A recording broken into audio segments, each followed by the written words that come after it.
Толқын, сен уақытын алған секілдімін, иә? Айып етпеші. Аздап, шақырған шаруаңызды айта беріңіз. Қазір, айтпақшы, Мирас қалай? Жақсы. Өткен жол айтқан ұсынысыма қалай қарайсың? Ойландың ба? Жоқ, ойланбадым.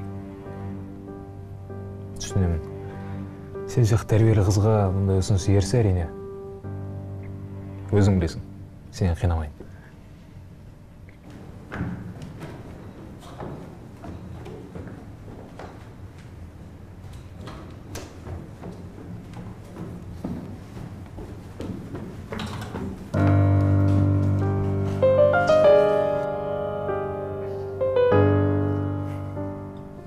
Толқын, мен сені ол жерге шақырған себебім мен сенімен дос болғым келеді. Иә, білесің бе, менің сенен басқа ешкімім жоқ. Басқа ештеңе талап етпеймін. Тек досым болшы.